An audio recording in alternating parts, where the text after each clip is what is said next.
São essas duas casas. Lá, para aquilo que você venha precisar, as ações de Deus vêm acontecer lá no seu lar, e aqui, aonde se reúne a grande congregação, aonde se reúne os santos. Que isso, pastor? Eu não sou santo, não. Não é porque você não tomou posse da santificação que Cristo conquistou lá na cruz do Calvário para você. Que se você tomar posse, o apóstolo Paulo, ele dá vários exemplos para mim, para você, em saudações.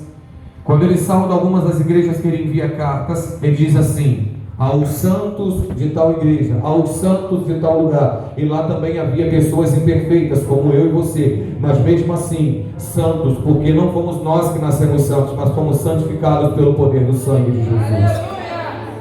Então Jesus não quer que você deixe ninguém te enganar. Você é santo, você é santo. E as nossas atitudes têm que coincidir com aquilo que Cristo conquistou para mim e para você lá na cruz do Calvário.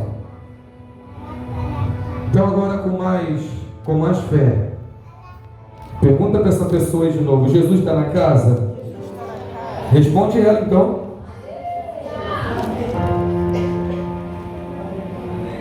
E eu quero dizer para você que Jesus estando na casa, acontecem algumas coisas. Mas antes eu quero ler o texto de Marcos 2, do 1 ao 11.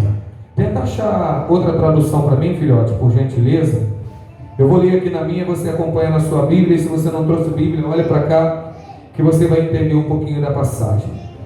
Depois de alguns dias, ele entrou novamente em Cafarnaum, e ouviu-se que ele estava em casa. Ele estava onde? Ele estava onde? E logo muitos se ajuntaram, de modo que não encontravam espaço nem mesmo junto à porta. E ele pregava-lhes a palavra.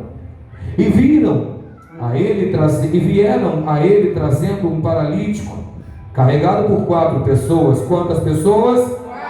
E não podendo aproximar-se dele por causa da multidão, descobriram o telhado aonde ele estava e, fazendo uma abertura, baixaram o leito em que jazia o paralítico. Verso 5.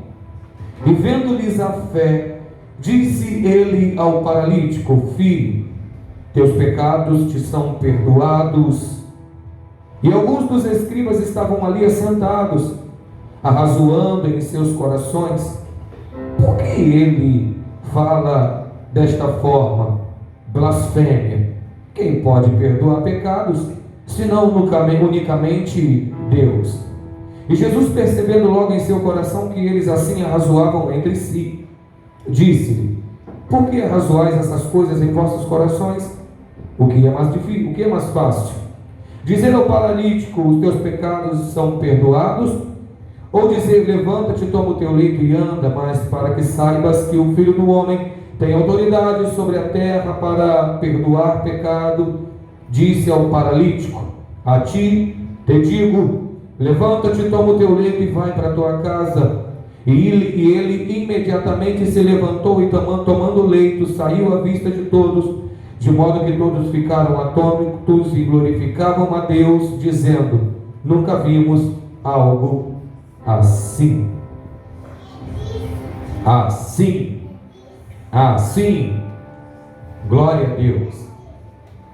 Irmão, nós estamos diante de uma passagem onde Jesus anda dia após dia pregando acerca do reino de Deus, anunciando as coisas dos céus, anunciando que haveria um reino que não era terreno, e que o rei desse reino não pereceria como os reis da terra, mas que o rei desse reino é eterno, e todo aquele que nele crê se tornaria eterno e viveria com ele na eternidade.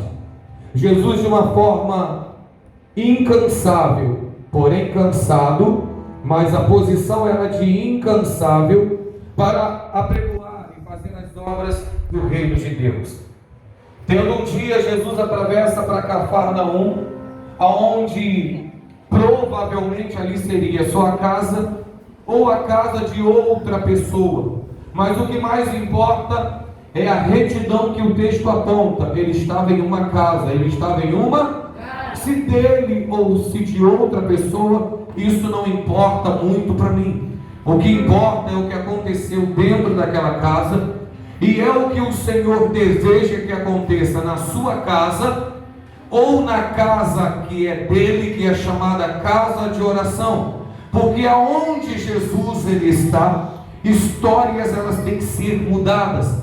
E as essências do Evangelho, ela tem que ser restaurada nas vossas vidas. Porque existem algumas coisas que ao longo do tempo, elas vão deixando de acontecer na vida de um cristão. E Jesus agora dentro desta casa, se dele, não sei, se de outra pessoa, não sei, o que me importa é que eu entendo que Jesus, ele tira um tempo para poder descansar um pouco. Mas no momento em que Jesus tira para fazer uma reflexão, descansar as pernas, porque em João capítulo 4, verso 6 vai dizer que Jesus cansou e sentou-se à beira de um poço onde havia uma mulher samaritana. Então Jesus, fisicamente ele se cansa, como eu e você, ou se cansou quando encarnado, como eu e você estamos dentre os homens. Só que quando Jesus senta-se, a multidão persegue Jesus. E ele dentro do seu lar, ou do lar de alguém, a multidão ali, parada, e que não havia nem espaço na porta mais para se entrar dentro daquela casa. Eu imagino Jesus dando uma risada e dizendo consigo mesmo assim: eu estou na casa, e a casa que eu estou não pode faltar a palavra de Deus.